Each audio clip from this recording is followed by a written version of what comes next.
All right, music fans, welcome back. Harmless Dave here talking about real music in real time for a few real people out there, just like you and just like me.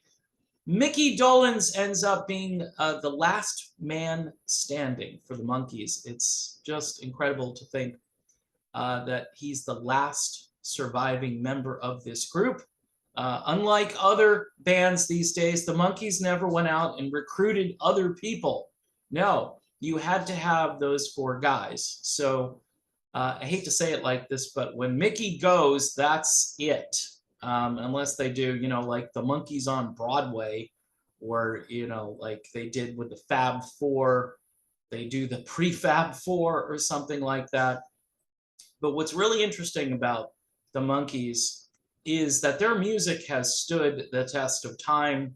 Great production, excellent songwriting from the likes of Neil Diamond and Boyce and Hart and Carole King and some other folks. And of course, some internal writing from Nez himself, Michael Nesmith, who never really fully embraced his role as a Monkee as time went on. I think he made peace with it toward the very end of his life because he was out on tour with Mickey, and he triumphantly finished that tour, even though apparently things weren't going well health wise for Michael Nesmith.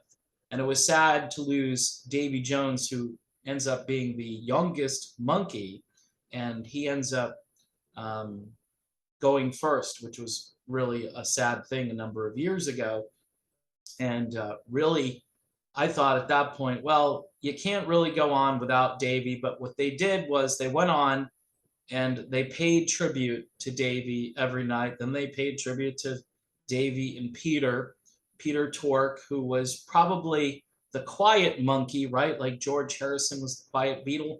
Uh, Peter Tork was more inclined to not be the center of attention, but was still extremely witty, extremely engaging. I had the opportunity to hang out with Peter Tork at a coffee house out in either, I think it was Wellfleet, Massachusetts. I want to say it was either Eastham or Wellfleet. I'm going to go with Wellfleet. That's the story I'm sticking to. It was a surreal experience where, maybe 100 people or less showed up inside of this old New England style coffee house.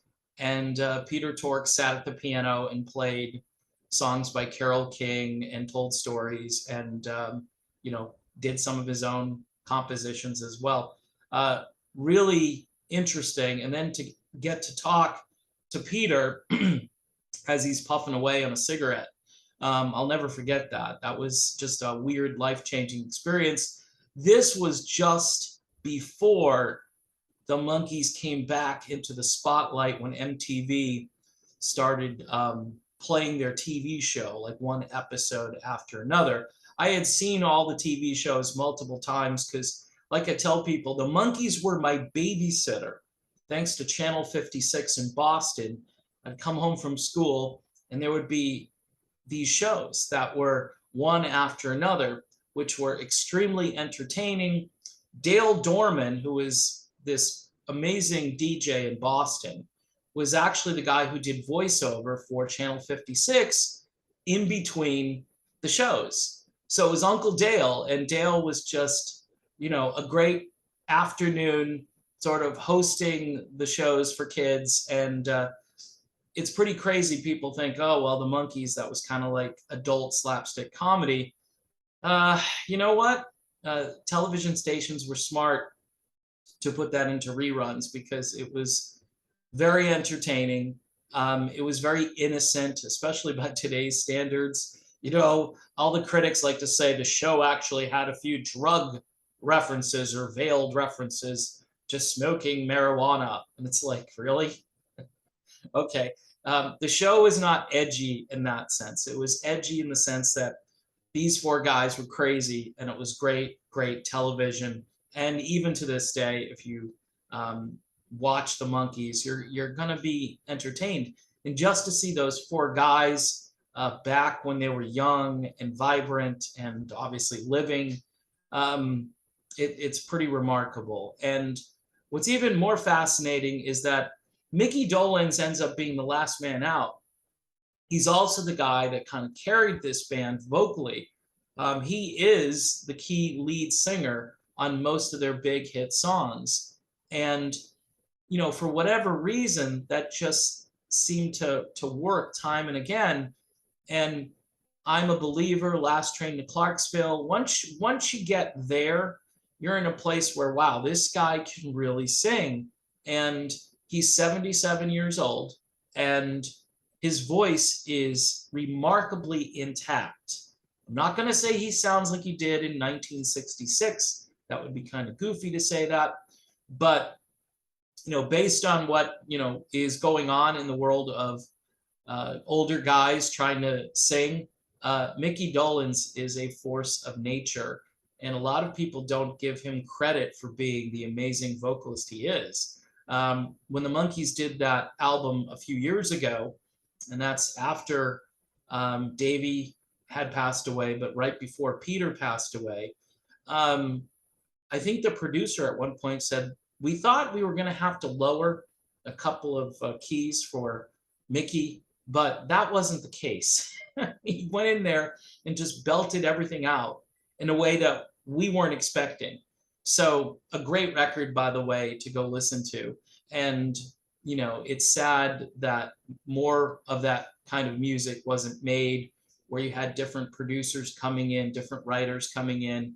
And even Michael Nesmith had a lot of creative energy, which just shows, that these guys were better than what they get credit for. And they should obviously be in the Rock and Roll Hall of Fame. I'm sorry.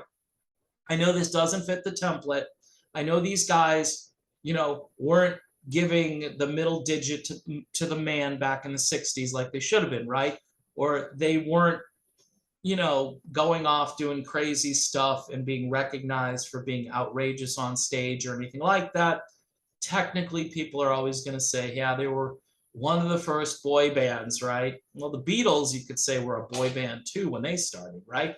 But they got so much more recognition, and then they evolved out of that sort of simple definition. And I think the Monkees did too. But I think what the Monkees had to embrace was the fact that they were a great pop band.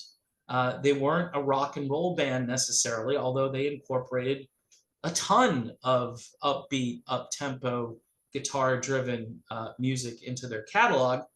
So again, I just think it's amazing that Mickey Dolenz is still out there. If you go watch video clips from this year, there's one in particular where he's on this cruise and he's in his cabin or in his room with his band, and they're doing Valerie, like super acoustic, right? It's just Mickey and, maybe a couple of guys in the band banging on stuff. And I think somebody there might have an acoustic guitar, and they strum a couple of chords or whatever. And Mickey is just killing it. He sounds amazing. And Valerie is, it's not the easiest song to sing, and he still sounds fantastic. I just think it's great, and he deserves a little bit of credit for just being as talented as he is. There's no reason, there's just no logical reason why the Monkees don't deserve the Rock and Roll Hall of Fame. And wouldn't it be something special for Mickey to get up there and accept for everybody, because obviously he cared about all three of those guys a lot. And, when you go see Mickey, it ends up being a tribute to everybody. So it's just sad as time marches on, and, these organizations that are supposed to actually be representative of music in the sense that they acknowledge great music, don't ever scoff at the Monkees catalog. The Monkees catalog is it's top notch. There are some moments where it gets a little goofy and a little contrived, but there are also moments where you're like, wow, you had the best people. I think you had members of the Wrecking Crew, which look them up if you don't know about the Wrecking Crew that are helping with these songs. In that, in and of itself, even though people will say, well, then it's not really the Monkees that are brilliant, it's all these people. Well, it's the whole organization. I mean, one thing about Mickey Dolenz is he embraced all of this. The other guys at times had issues. I think Davey more or less embraced it most of the time. Peter and Michael Nesmith, they had issues. Michael Nesmith throughout the years just couldn't go back, and then he finally went back and then left and came back, and obviously he became pretty successful on his own as a producer and doing some other things behind the scenes. But the Monkees, I mean, you just can't really argue with a force like that. Whether you want to call it a prefab band, whether it's just because you had brilliant songwriters and producers, yeah, all of those things are true. And, everybody deserves the credit. Maybe the Monkees, if they ever get into the Hall of Fame, need to recognize everybody and put everybody in the Hall of Fame with them. But here's the thing. Those four guys were all very talented people, and they deserve the Rock and Roll Hall of Fame. The Monkees deserve a wing in the Hall of Fame. Maybe put them near the Beatles somewhere. I think we all have a sense of humor, and we can recognize that, yes, the Beatles were hot. So I'm a producer, and I'm like, hey, let's do a Hard Day's Night on TV, and let's get some great music to go along with it. And it succeeded. It succeeded wildly. And the fact that those shows are still in syndication, and that the songs are still getting streamed, millions of times, is a testimony to the power of the Monkees. Monkey power, and Mickey Dolenz, the ultimate monkey. So that's my little tribute to Mickey. Just a great musician. And he seems like a decent guy, too. I hear him in interviews. He's not full of himself. He's humble.